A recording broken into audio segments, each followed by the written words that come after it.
goodness, Dustin Kava. It is a Friday afternoon. It is 4:20 p.m. That means it is time. It is time, everyone. It is time, everyone who has subscribed to the Wayward Media channel, wayward.media on the interwebs. That's right, subscribed. Click on the button below. It is time, because it is Friday at 4:20 p.m. You know the lingo. Smoke it if you got it, or subscribe if you want it. I just made that up on the spot, Dustin. We should totally trademark that. So smoke it if you want it, subscribe if you. I shouldn't have went self-referential. I was rolling it, and then I kind of had to call out how brilliant my comment was. Do you ever do that, Dustin? Do you ever sit? By the way, welcome to Because Cannabis, everyone. B.C. Wehman, Dustin Kava. We're past formal introductions. Now we just roll right into what we want to do. Do you ever have a moment, Dustin, where you have a brilliant thought, like a brilliant observation, and you are like, hot diggity darn, I'm smart. Like, you're just like, bam, you just want to kind of call someone up and be like, screw you, I'm so smart. Like, that's a little much, that's a little extreme. But do you ever have a moment where you just are like, God, I had a great idea? Respect. No, oh, well, not ever. You should celebrate yourself more, Dustin. Yeah, I think I look at things too long. So by the time I'm done thinking about it, I'm like, you're an idiot, man. Just move on. No, you got to find that praise in the middle of it. You got to find that praise to get yourself excited. Thank you for joining us. I hope you guys have joined us so far. We are happy and excited, continuing every week. Every week, not missing a show. Great show last week. I had to bail on Dustin. I apologize for that. Thank you for filling in with that great show with Eric Asher. Just Dustin and Eric. Check that show out right now, as well as many of the past shows on our Because Cannabis channel. Make sure you subscribe. Check us out online, wayward.media. Socially, you can follow us at MeetWM, MEET. Not the kind you eat, but the kind you greet. That's not a good rhyme. At MeetWM, anywhere socially, MEETWM. Every Friday, we'll be here for you. And don't forget, if you missed the show, if you are listening to this on audio, we appreciate that. Follow us, whether it's iTunes, Google Play. We are there usually about 2 weeks after the show airs on video. If you want to see the video, that's what you want to see. Dustin's a handsome fella. I'm above average, a 6 if you're counting. Check us out on YouTube, but also on audio everywhere that's available. Dustin, we have had some great conversations in the past with a lot of brilliant people. You know, we love to find people smarter than us here, which is most people, if I'm being honest. But I love it when we go deep into kind of the medicinal research application side of it, right? Because we are getting, as this drug becomes more legalized, do you ever hear, I don't believe it's an urban legend, I think this is fact. Fact check me here, Dustin. To my knowledge, up until recently, wasn't the government only allowed to like research or test on like total low-grade brown frown stuff at one facility in like Area 51? That may not be the place. But I believe there was like one lab in Nebraska that had dirt weed, and that's all they were allowed to test on. I see our guest shaking her head. We should bring her in soon, but we're not yet. We're not yet. My understanding is that, you know, there's actually quite a few universities. I think there's a few, at least one in Florida, and I think more university level. And no, I've never. In fact, I would think it would be quite the opposite. Having that never freedom. Heard the story? Hold on. All right, hold on. I'm going to fact check. You know, I'm going to fact check. I told you, if you don't know information, well, it's 2022. You don't know information, you Google it. I'm not a big Googler still. So if I don't know information, I find people smarter than me. Google on my arm. Oh my gosh. I did not know that till just now. Oh my gosh. Put a pin in that. Okay, stop right now that you have the Google logo on your arm. I just learned something new. I need to bring our guest in. I need to bring Kathy Reeder right now to get this show on track, because if I don't bring her in, the fact that I am literally, after almost a decade, learning that right now. I know. How many times have you sat next to me? Kathy, how does it make you feel knowing that our co-host has a corporate logo, Jeff Bezos kind of mushroom rocket ships? How does that make you feel that our co-host that I'm just learning about has a Google tattoo? Screw the cannabis conversation. We'll get there. We're going to make you smarter. But right now, Kathy Reeder, cannatrekker.net. How you feeling about the Google logo on Dustin's arm? I have a lot of questions. Yeah, I think there are. Right? Did you work there? Did your mom work there? I will say that Google has probably tracked every conversation, every movement, every email, every website I've ever gone to for the past 20 some years. In addition to that, you know, 15 years ago, they had every company. I'm a tech guy. We're an early adopter. We try out a lot of technologies when it comes to implementing things for clients and such like that. And so you factor in 20 years of companies that we have worked with or used a product. And I would say that about 90% of them Google has bought from me. So at the same point, it used to get to the point with my other business partner where I would type into Google, you know who I am. I think you should buy this company. And then 3 weeks later, we'd get an email saying Google just bought this platform and is implementing this. And so after so many years, my partner even was just like, I don't even know what to say about this anymore. We both know that they're watching you. We both know they're like, this guy goes to this website a lot. Let's just buy it. I feel like you should be way richer. I feel like you should be way richer given that backstory. Gosh. All right. Yeah. At least every good tattoo, it's got to have a good story behind it. So. And I like Halloween. So I got my little ghost. I got a little pumpkin. Perfect. I got everything I need right there. Perfect. Halloween's the best. All right, we got to get this thing back on track. We got to talk cannabis. We're not talking because Google. That's a whole nother show. Because Cannabis here on Wayward Media, wayward.media online. Anyway, as I was saying before we got distracted by your tattoo, we love having people on smarter than us, particularly when we can kind of head into that research. You know, we know Dr. Hemant Kumar Bid, check out that past episode for sure, takes a deep dive into science. We've had people like Dr. Bridget Williams talking about aspects of it. And so when we have a person like Kathy Reeder from Cannatracker, man, I've had twice now, I've mispronounced that, Cannatracker. It's in her box, and it will be in a link down below in the description. You can see right there in Kathy's little box that she's on screen, cannatracker.net. Kathy Reeder, thank you for joining us. First and foremost, let's get it out of the way since I mispronounced it twice.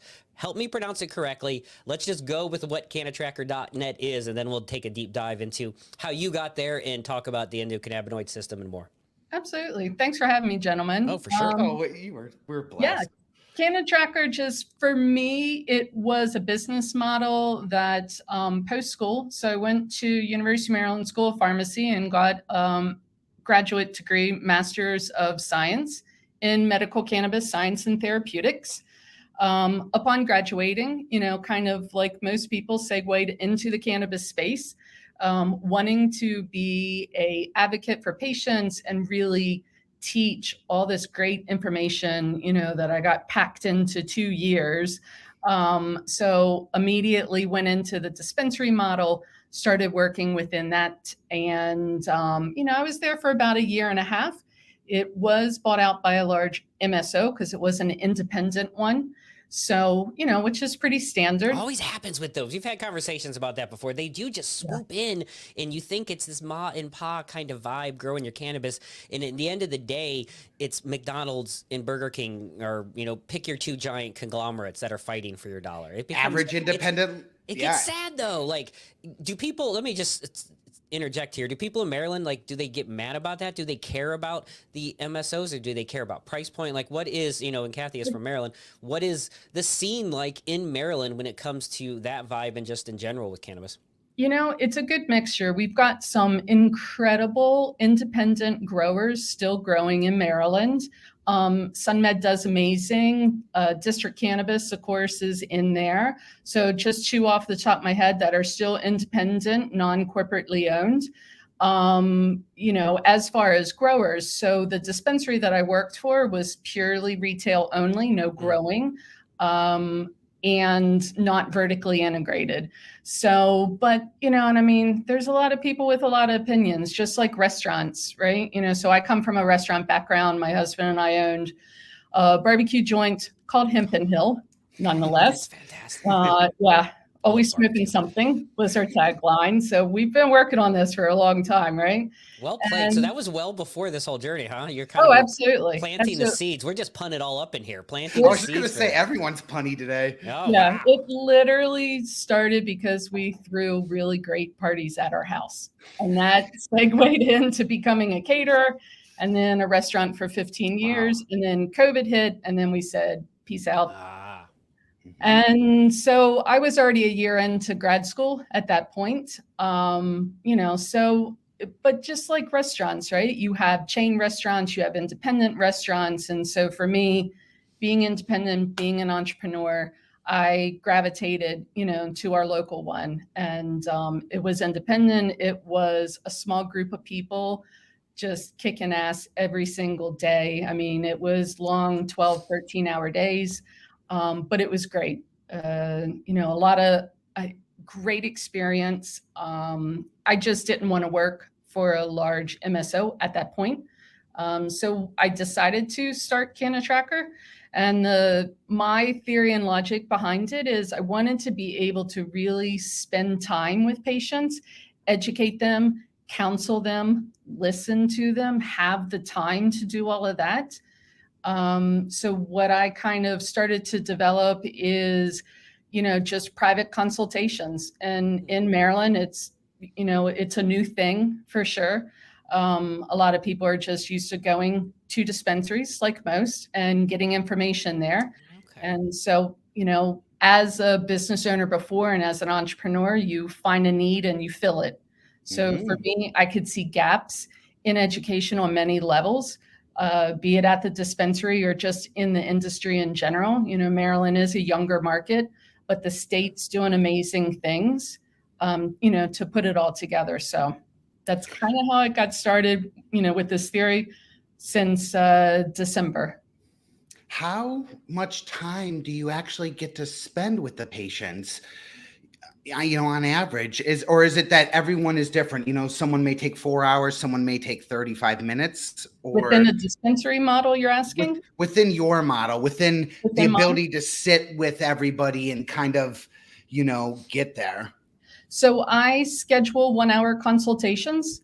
And what I do is I do all the research beforehand. So I give them, basically a questionnaire and just collect as much information from patients. What are you looking for? What do you want to get educated and counseled on? So that in that hour time frame, I pack a lot of information within there. But they also walk with a packet. So pretty much everything that I'm talking to them about, I have in a pre-formatted packet for them. Their terpene education, their cannabinoid education, their ECS, what they're using it for, their dosing, their how to titrate up, how to titrate down, how to find your sweet spot. And a lot of people that I speak to also are new because I work within a physician referral system. So I currently have 5 local physicians that refer patients to me. So they're even like what to expect at a dispensary when you go in, because it's overwhelming. Yeah, I'm a patient, and even those first sit downs, it felt like it was more of a checklist that was being marked off just for requirements, and it felt very little about the personal care.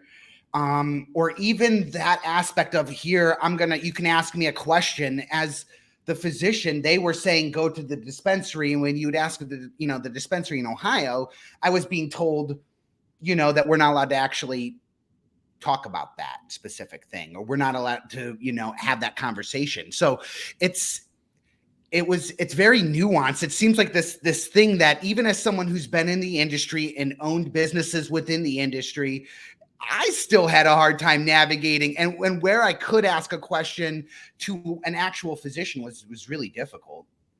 Right. And in the Maryland model, like I say, Maryland itself, MMCC, so the governing regulated body, has done a great job at trying to give some structure to the system.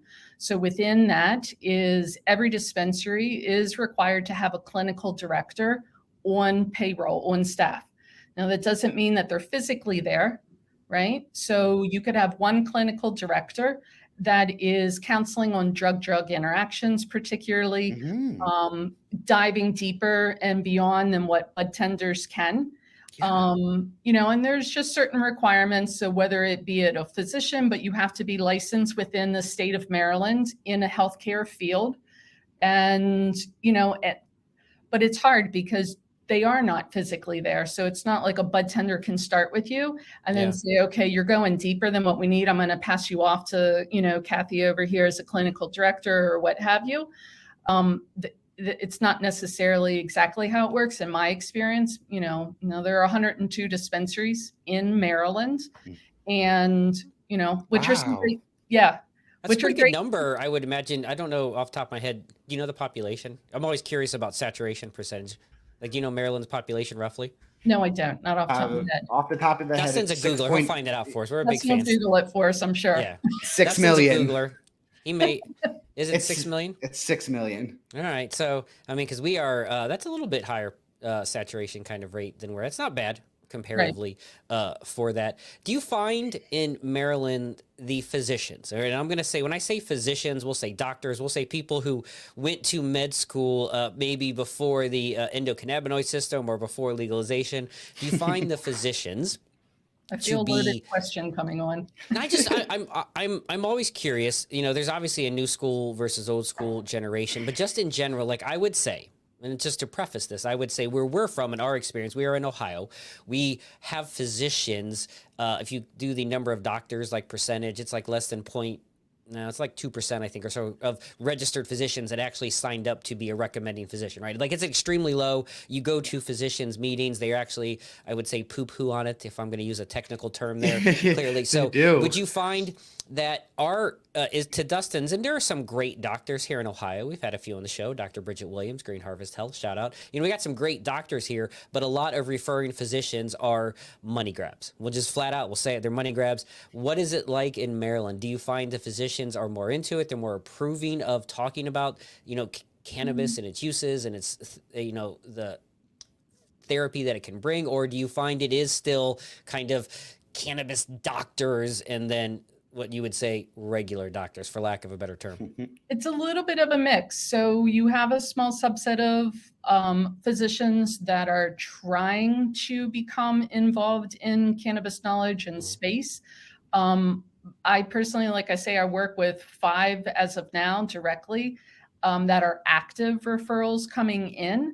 But I also have a lot of other physicians that so in Maryland, you have to be registered with the state in order to be considered a provider, right? Okay. So within that list, yes, some of them are just kind of chatting with people and then going, you know, go talk to Kathy or go talk to Dispensary type of a thing. So, you know, I do think it's a mix. And then there are some physicians that just don't want to hear it, don't want to discuss it. It's not an option. And that's when I tell people as I'm speaking with them, like, okay, that's fine.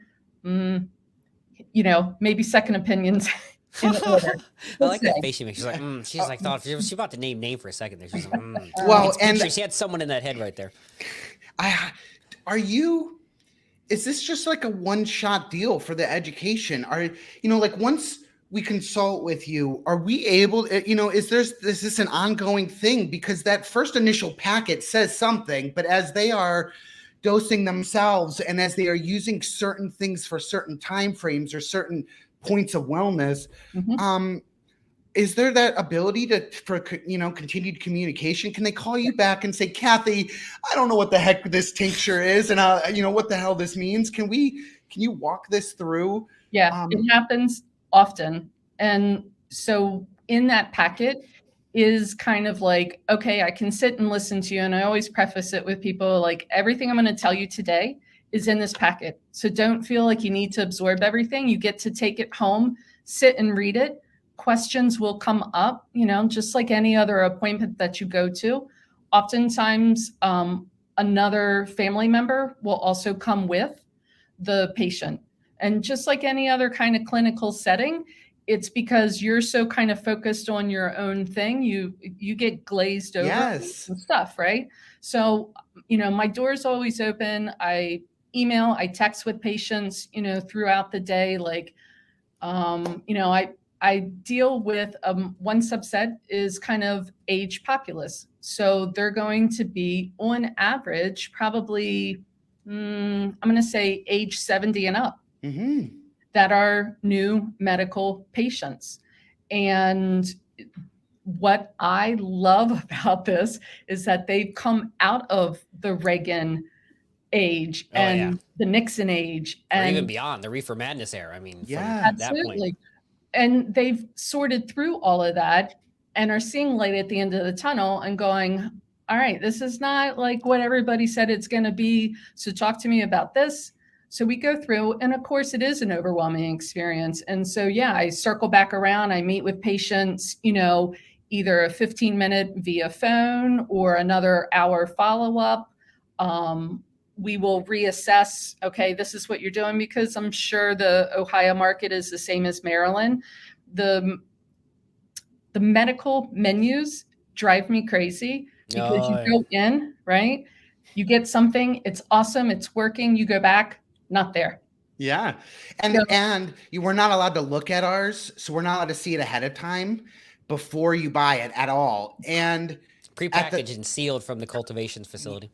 Okay. yeah. And then and again, you have that availability thing where this has worked for me, but now, I can't, I may have to drive 2.5 hours to find another one of the, 30 stores or 70 stores I can get throughout Ohio. And that's a hard sell when it's medicine that has worked. It's this particular cultivar, it matters, and I just, that is, we're not allowed to smoke. Are you in Maryland? Are you allowed to actually combust, or is it only vape only, or?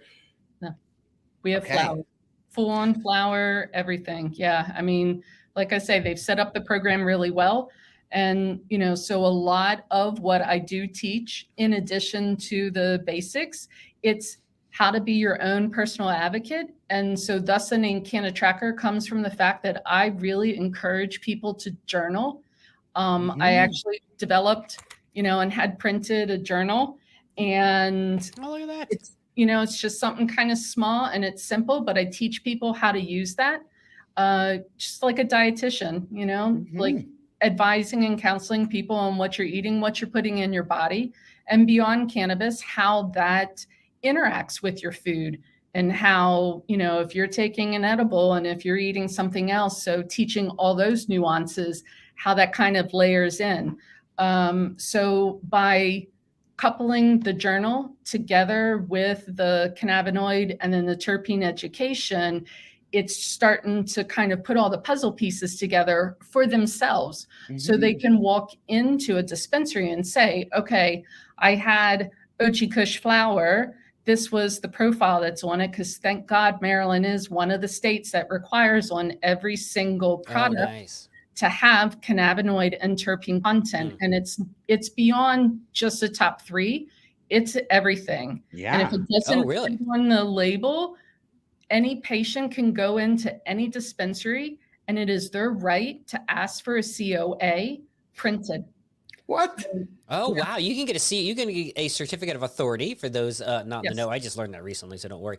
Certificate of authority. We're big on testing. We talked a lot about testing with Dr. Humant Kumar Bid. I love talking testing, but that is really cool. So you can walk in the dispensary. That's actually funny because testing's a big thing here in the state, and they feel like a lot of hardcore medical patients feel like there's information hidden. We're very, it's way... Cultivators in dispensaries have options to not really provide a lot of that. So that's exciting that they can have that, and they're kind of forced to print it out and say, look, here is the complete profile, all the different cannabinoids in there, all the different terpenes, and then obviously prove, whether it passed its heavy metals and, Yeah, and that's exactly it. Even the test goes to devices as well, So I expect that element of the vape pen to be tested to a certain degree, and I want that batch number to know that this is good. In Michigan, again, I keep thinking back to going into a Michigan dispensary and signing the waiver in every single dispensary in Detroit that said none of these products were tested. And this is even the medical side was not tested. Wow. And so, it's a total different, my mindset when I walk into a Michigan dispensary as opposed to when I walk into Ohio as a patient is night and day. I feel more protected in Ohio, and I feel like I have the right to ask a little bit of questions, but not many. But again, when I hear in Maryland, I'm like, wow, to even have that ability to say, no, ma'am, can you please print this off too for me? So while I'm in my car, I can go through it. Or I need to hand this to my aunt who this matters, Right. Absolutely. Because, for Maryland, the only kind of gripe that I have is within the dispensary model and on the electronic menu boards, if they're not up to date, it's like walking into a grocery store and not being able to read the ingredients on your food. Yes. Oh, yeah. And this is medicine, and it makes a difference. If somebody is a perfect example. So I have a chemo patient that I'm working with, and no appetite whatsoever, right? Everything else is great. Like no nausea, we're good on that. No appetite. So if they go in and purchase medication that's high in humulene and THCV, he's screwed. Like he has no appetite at all, but the girl that wants to lose weight, perfect for her, because these two things help with, appetite suppressant. So it's teaching that, but it's teaching how to know what to substitute. And so that's where my huge passion is. And that's why I say Canna Tracker, because it gives people the ability to walk in and go, okay, well, I had this tincture and it had X, Y, and Z in it, because I know I had the profile. What do you have that's closest to? This is what I need, and this is what I need to stay away from. And so, I am proud for Maryland and happy that we do have those accesses. And not a lot of patients realize that you can ask for that, certificate of analysis. I always say it is for the dispensaries, like you have to go through metric and you have to pull it up. It's not just like easy for them. So, be courteous, respectful, give them a heads up, say, hey, I'm coming in. I ordered this. I'd like to have a COA copy with it, please. Thank you. And that's that. But that's their right. And a lot of people just don't realize that. So that's why I'm kind of like passionate about teaching people what their rights are as a patient, what their rights are as, going into dispensaries, what they can and cannot do, because nobody wants to feel stupid. Everybody wants to feel empowered, and especially when it involves your health and your own medication. Yeah, and it's intimidating, especially, if you're talking, kind of catering to, what do they call them? The silver dabblers, I believe is the marketing term for that older generation who's dipping into the old cannabis. I think so. It's a great term, by the way. It's a great generational marketing term. Let's be honest. Silver dabblers. So the silver dabblers into that, I'm just going to use that from now on. It can be a lot. It's a lot of information. I'm always curious how people, take when you talk about terpene profiles and how they could work with an ailment. When you introduce people to the endocannabinoid system, I feel like that's like a magical thing that when you first see it and someone, back in the day, they had those kind of paintings or those kind of artwork on the walls that had 3D images and you had to kind of basically blank out and be able to form it. I was not a 3D image poster viewer. Like I could never see it. I was never in the cool kids. I could never find that. And I feel like when you learn about the ECS, when you learn about the endocannabinoid system, that's the moment when you're like, oh, I see the sailboat. That is exactly what happens. A shout out to David Yakubovich, friend of the show. CBD Nation, a great documentary on Amazon Prime. Behind the Doc, we interviewed him. Wonderful gentleman that put together. It's a great, if you've never seen CBD Nation, by the way, Kathy, on Amazon Prime, not to shout out David's movie, but it has a wonderful 4-minute little animated segment where it displays the endocannabinoid system and how CB1, CB2 receptors work. And it really helped me, is not a smart gentleman, helped me kind of figure out the endocannabinoid system. What are whether they're old or young, when you talk to people about how this terpene, you just mentioned humulene or limonene, myrcene, how these terpenes interact with our bodies, how they react to different symptoms, and then the ECS, do you find acceptance? Do you find inquisitive looks? Do you find phooey? Like, how do you feel about that? I find a lot of people, like you say, you kind of like, wow, it does what? Yeah, and I'm like, it's like magical. But it's like, it's naturally occurring in your body. This is the beautiful part. And I think that's the light bulb for people to be like, okay, I'm like, your body was literally produced with this. Yeah. It's meant to be a receptor site. And I think it solidifies for people, it's not just me going, oh, this is great for you. Because it's not for everybody, let's be honest, Thank you for that, by the way. Side note, just thank you for that. I don't mean you got a great point going. I feel like when we get medical professionals, not yourself, but sometimes, or cannabis patients, it's not a magic pill. It's not a cure all. It's not a cure in general. We got to be very careful. I hate that term being used. It is I think, and even, it's a tool. It's even within your major, like it's a therapeutic measure, right? It's a tool. I like to use that. So thank you for saying that, by the way, because, and I think, Dr. Kumar Bid talks about that too. It's not for everyone, right? It's not. So thank you. Absolutely. And not all the things with it are good. It's not just about being for everyone. It's like there are some negative effects that are just not right for everyone. And to just have that, everything is perfect. This Yes. is, you know, Honest that conversation. mindset. Yes, it's Absolutely. important. And it's being able to say, it's not a magic drug. It's not going to cure everything for you. It may help with some symptoms and it may not make them all go away, but it may lessen some of even ripple effects. So you can start eliminating all, whether you're eliminating other medications or eliminating other symptoms, and try and find what that root cause is as to where that disease is really perpetuating within your body. Yeah, it's pretty incredible. Let's take a step back, Kathy. I feel like we're going there. We'll obviously get back to CannaTracker.net, which we should say is a Maryland-only company, right? That's Maryland only. You got to get that MCO money there, Kathy. Get up to there. But let's take a little bit step back. I want to talk about your time at the University of Maryland. Is that correct? University of Maryland, right? Where you went for that. Yep. But we got to go back a little further because we got to hear, kind of your OG story. You look like, and I mean this in a complimentary way, you look like a nice lady. You look like a nice lady. You look like a normal person. I feel like Dustin looks like a stoner. We've talked about this many times. I do not. I wear polo shirts. I had someone tell me that once, by the way. I'm an avid polo wearer, and they said, you can't smoke cannabis. And I said, why? They're like, because you wear collars. And I'm like, that's the silliest thing I've ever heard. But I love that stereotype that collar wearers don't. So take us back, Kathy, if you will. Right. Tell what you're comfortable with. Give us your OG story on the cannabis, kind of finding into it. And then let's talk into how you decided, and this, you can truncate this, don't worry, how you decided to go from that feels good to I want to go to a Master's of Science in Cannabis Science and Therapeutics, because that's a big jump. We're just two idiots with microphones. That's a big jump to commit yourself to say, I want to figure out the scientific aspect behind this and how I can help people. I mean, other than, hey, bro, here's a joint. I mean, that's a big step. So tell us about your OG story and kind of the quick version of how you got to University of Maryland's program. Well, I'm a deadhead from way back, so we'll start there. There you go. Yeah. And into crystals and into everything hippie related. That's good me. For you. Yeah. And I've always been that way. So, as I went through life in general, I've always had an alternative kind of outlook on a lot of approaches and modalities.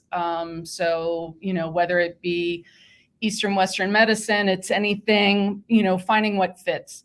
So in going through kind of life, like I say, we owned a restaurant for 15 years. I did that for a long time. And when COVID hit, I was already a year into grad school. We were heading down the path of wanting to sell the business. It was doing great. We had 3 different buyers at one point on the hook, going back and forth. And so for me, I was like, all right, what am I going to do beyond the restaurant? At some point I wasn't going to be there forever. It was never our intention. And so I was like, you know what? My kids they're at that age where they were starting to shop colleges. And honestly, getting back onto a campus, I was like, God, I miss learning things. Yeah. And feeding your brain. Sure, absolutely. When you do something, for whatever it is for a long time, you get into you get comfortable. It's routine. It's not I'm not going to say the word either, but yes, it's a comfortability. I don't know what it is. Both of us were fused in that. It's right. Jostling. And for me, I do great with change.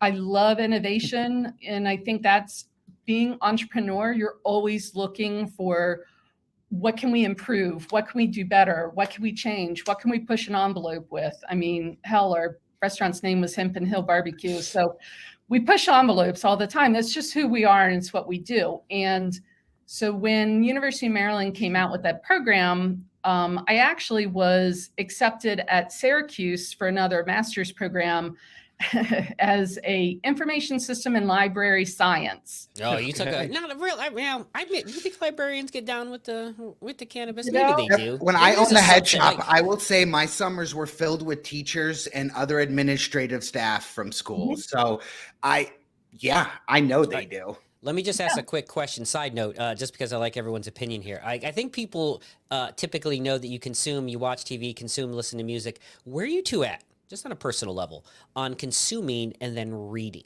like digging into a novel? Do you like to consume and then read? Do you find that highlights the experience, or do you feel you read better sober?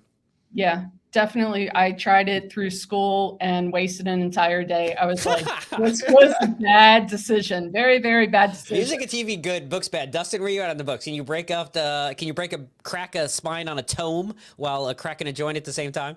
Absolutely. Of course you can. Absolutely. That's not a shocker in the slightest in any way, shape, or form if you know our show, because Cannabis. Follow it. Hear more gems like that. So you went to the school. What was the program like? You know, this sounds so weird, right? It sounds so weird. And someone who is a employee at the Cleveland School of Cannabis, but we were more of a smaller institution. We're a career school. We've talked about this many times, but we're more of that focused career school, section. You are the University of Maryland, right? Isn't that the turtles? What's the terpenes? Yes, Isn't it it? is. Not the terpenes. No, what's the turtle? What's it called? Terrapins. Terrapin. That's so close to terrapin. That's a state that was destined to be on cannabis. The terrapins, right? It's the turtle with the shield on its back or something, probably a J out the mouth. But they have this program. Did you find yourself, what is Kathy Reeder day one? I'm sure you got the juice box and the lunch box. You walk into class. Is it a bunch of folks like yourself? Do you find it's more Dustins, more me's? What's it like on the program in the University of Maryland's? Because you feel the big name college, but then you talk to cannabis, but then it's a master's. So like we have at our school, our students, it's a career school. Some of them fit that stoner stereotype, right? We had to make a lot of signs to say stop consuming on campus. University of Maryland feels a little more prestigious. So what is that? And I don't mean to shame you. They're my place of employment. I love you. What's that like? Day one, you walk into class. I know I'm a little wound up today, Dustin. Too much coffee. What's that like? It was everybody all over the map. And that, and when you walk into that room, and everybody is there with the same intent because they want to learn, they want to contribute. It was such a sense of community. Awesome. It was anything from lawyers to, at the time, restaurant owners to business people, physicians, people that had multiple PhDs, still coming back to get a master's degree. So everybody was very much like, it was just such a great vibe. The room was alive for sure. And I think, of course, with the excitement of I was in the first class. So it was like, kind of history making for all of US, University of Maryland. They spent a lot of time, really, it had been in the works for 2 years. And when I applied for it, it had just gotten launched, and they really worked hard at getting this to put together. That's awesome. So Dean Eddington is, Natalie Eddington is the dean of the school, and she did an amazing job putting everything together. It was online course where you had symposiums once a semester that were held in, so it was literally everybody across the country and 2 people from outside of the US that participated in it. Wow. Yeah. That's amazing. When I heard the list of people that were getting the masters in this, it sounded like just through the occupation itself, I could tell the why.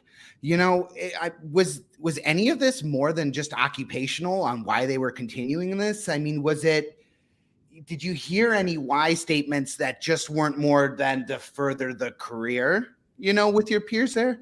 Yeah, absolutely. There was, and I would say the majority were not digging just for another income, but were digging to really root themselves and establish a community. And I think that's really what the great part about it was, because everybody all of a sudden was on the same plane, right? Yeah. So you didn't have people up or people down. You had everybody in there together, in it to win it, so to speak, right? And so it was great.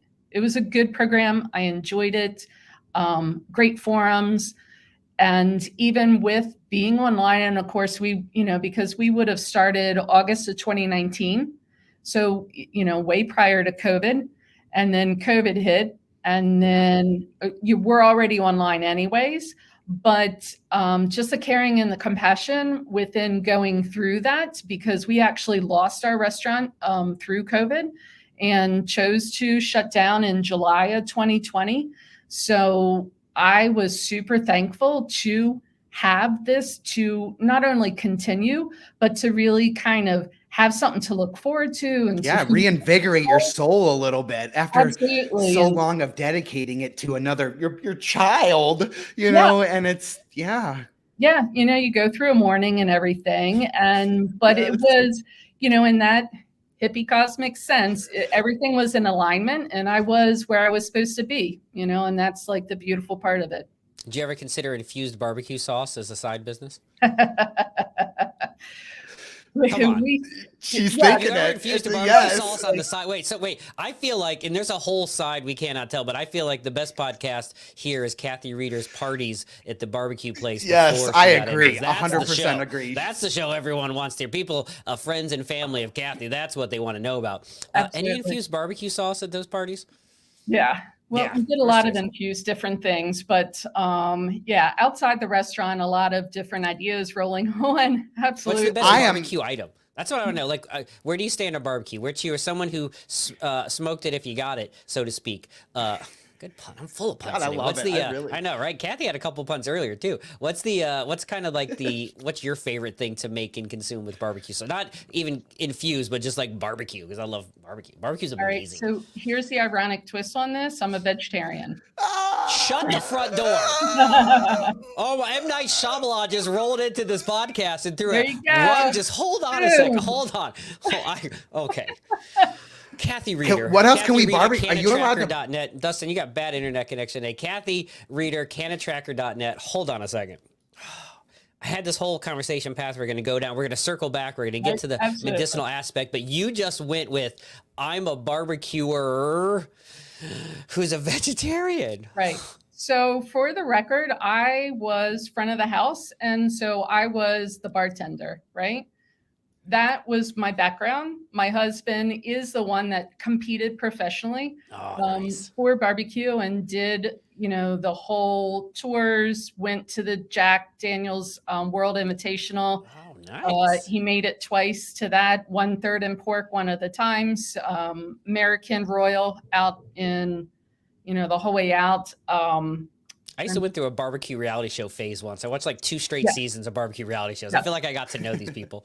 So I did a it, lot but I of feel these like I was people part of that it. were on there were friends of my husband. For sure. So yeah, so his name's Jay. So yeah, Jay was always the one out on the road bringing things back. And, Dustin, like you, definitely way long time medicinal user forever. So he describes himself as 50% recreational, 50% medicinal. But yeah.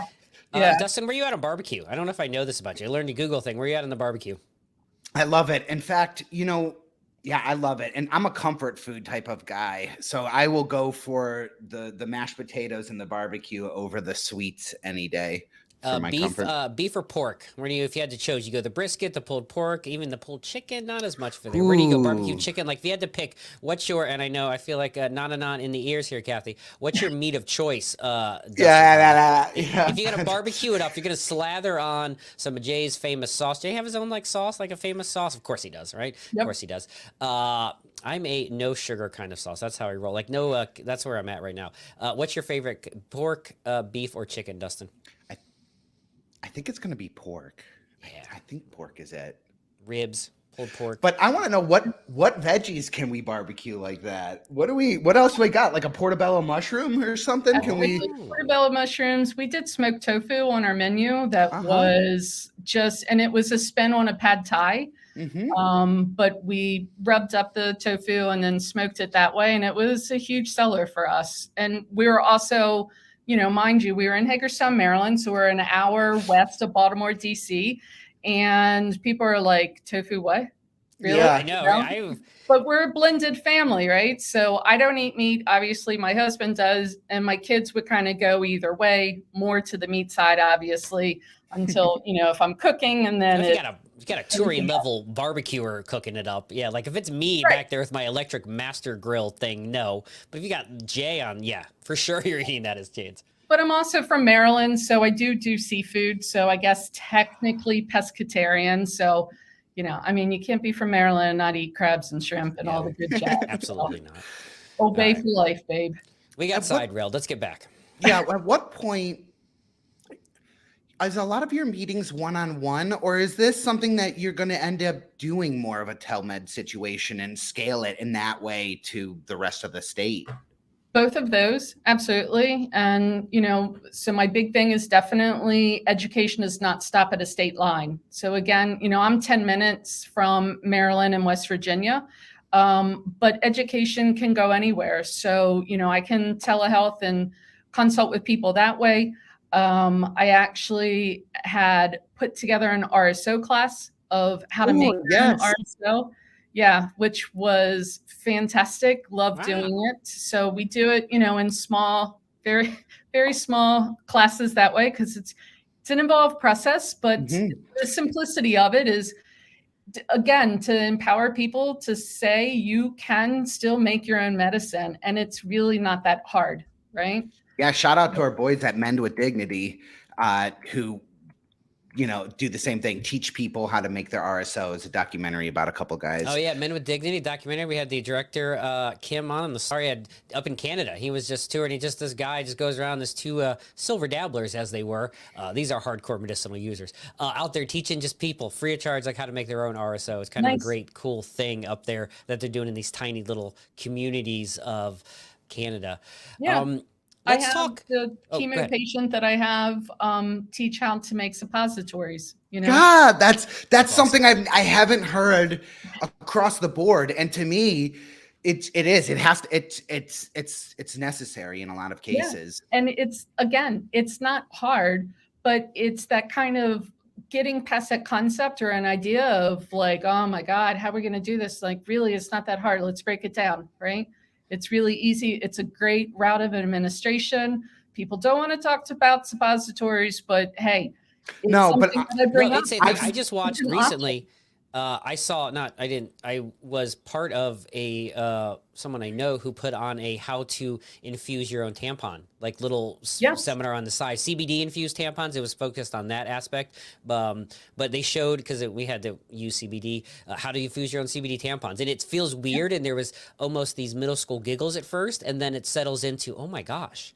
This is when you start to think about the variety of different ways of consumption and ailments, and in things particularly like CBD and maybe some of these other cannabinoids, the sales and people tend to go towards more of the topicals or the tinctures, which are flipped in the THC marketplace. So when you have these other types of things, all these other ways that people can both make their own medicine, but in a delivery system that they're comfortable with. And it's not just the joint or the cookie. And so I really appreciate that you are connecting people with, look, I understand some people's digestive tract may not be able to process this. So where can we find a different way to consume it? Or doctors and researchers working on, my big thing I'm fascinated with, Kathy, now is nebulization. They're working on that. Yes, we've been talking about that. I was just about to bring that up. Literally my next question. Oh, all right. Well, I'm going to still, do you have nebulization already? For sure. Okay. What do you, like, again, in Ohio, we can have flour, but I have to put it in a dry herb device, a vape device. Yeah. And the same thing with, then we have our oil, we have our distillate, we have our, but I really believe that nebulization is what Ohio actually wants as above all that. And I believe that some of these stricter states that have not come into the mix yet, that is their out in a lot of ways. It is such a controlled, almost, it just everything about it allows the state to make a lot of arguments. How do you feel about it being the only source, or are states even telling someone that there aren't certain ways? Do you like that if people say, look, you can consume it, but only this way?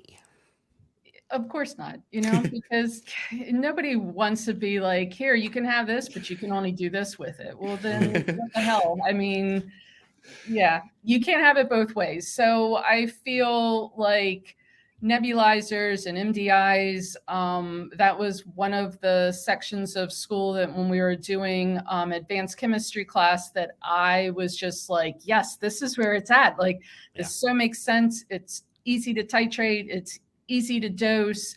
And I actually reached out and spoke with one of the companies that was making some of them, and kind of exploring that as an option. So I would love to, and apparently this is my cosmic sense to remind myself to circle back to the gentleman, but yeah, he's I'm just fascinated by the I love just on a business marketing angle, just all the different ways that you can make these products and sell them off. But then you think about the medicinal aspect in the different ways of consumption to get directly to the ailments. And I think that's what makes it so interesting. It just makes it such an interesting plant. And then obviously you add the fibrous material and the industrial hemp part of it. And it just what makes it so unique that you can have those different ways. Do you have some, I don't know, I guess as we kind of get closer to wrapping up here, just some misconceptions or things like when you meet with people, some common talking points, or when people have that, we can kind of dose out there, so to speak?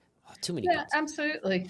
And with, in meeting with people and, writing the journal and doing all these things, I've also come to learn of how many misconceptions there are as far as what their expectations and experience are not always in their mind are going to be in alignment. So I feel like my job is to get expectations and the outcomes kind of in alignment by saying things like, this is, this may or may not work for you. But going through different routes of administrations and exploring some different options based on what they're trying to achieve, so it's kind of like misconceptions as far as, what is this going to do to me? Because they don't know. And so being able to kind of paint some pictures. So what I have actually at the printers currently, because I just finished this project up, which I'm super stoked about. I know, I'm excited. I'm excited to learn too. So going back to being hippie. So if you're familiar with like oracle cards. I was just going to say, you remind me of an angel reader that I once went to named Kathy. And I was like, I thought I had already knew you before. I was like, this lady has I have no idea what you guys, all right. So this is where my collar has to interject. I don't know what an oracle card is. So oracle card, so it's like a tarot card? Kind of like that, right? All so right. You could do readings with them and stuff. Okay. I get your jam now. If you want to bring it into science-minded, it could be considered a flashcard, right? So to take the hippiness out of it and just to bring in the education component, if you wanted to call it a flashcard. But so I have them a deck that will be coming out, that'll be printed and available for sale. But it will connect all the cannabinoids are in there, all the terpenes are in there, different routes of administrations, about your ECS, what it does. So you could either do a reading for yourself if that's your path and modality, and to be able to go through your card, right? So BC, what you would do on the collar side of the world. Yeah, I'm totally, you got it. I'm on the always, I appreciate it, but I do tend to be more skeptical than, I don't even believe in ghosts either. And Dustin's got his arm, right? So I tend to flow more skeptical to Dustin's acceptance and love side. It's the collar. Okay. That's what we learned. It's the collar. Yeah. So this is back to the pushing the envelope. So, be able to, it's kind of like, think about deli style, right? So Maryland, thank God we got back into deli style. So you're able to go into dispensary, you're able to actually smell the flower in apothecary jars. And so I teach people like, go with what smells good, because this is what your body Yes, I love it. You're the first person out of hundreds to say that. It's so brilliant. It's no different than me having that urge to eat a certain food, knowing, like ketchup or something. It's like, I probably need iron. I probably need, I don't know. I think cannabis is it's very brilliant. Just everybody needs to stop complicating it. Right? That's absolutely true. And that's what some of the misconceptions, right? So you're talking with people and I always relate like, okay, so think of a tomato plant. Right? So a tomato plant, you have different varietals, chemovars. You have a flower your tomato is the flower of the plant, bud, right? So it's kind of like teaching that. So when you're doing oracle cards or flashcards, you would then kind of sort them out and you gravitate to kind of, you don't know why you're picking this card. Your higher self knows, and you're going through and going, okay, so we're going to pick X, Y, and Z. And then you're looking at them going, okay, so these are some of the things. And that may be a little deep for you, BC, but this is the intent of the deck. Is there do you have any links or something that we might be able to put in the description of the bio that we can send some people to for the cards? Sure.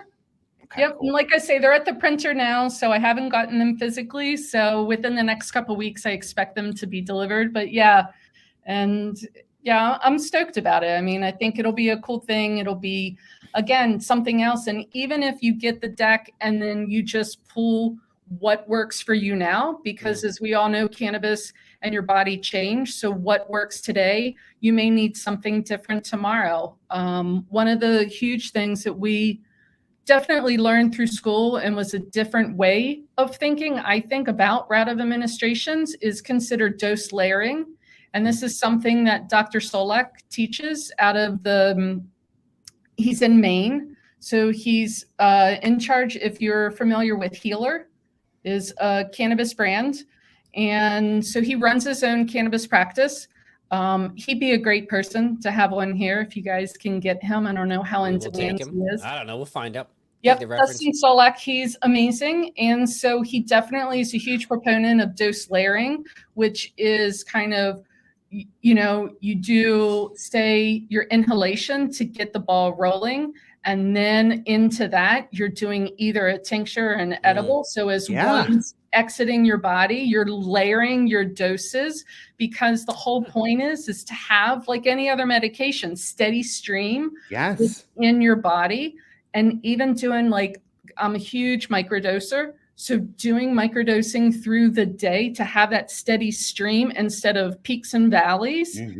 So like game changing within cannabis and how you're consuming. Well, and then factoring that with your journal where you're actually, you know, the documentation of it, you're actually saying like, oh, last Friday I was at this point, we need to adjust, or that's pretty awesome. Because we are coming down to the end here. What is I want to end on a positive note, and I want to know, what is the most exciting thing in Kathy's world coming up in the next 2 years with whether it's the business or the industry, or, you know, what is that?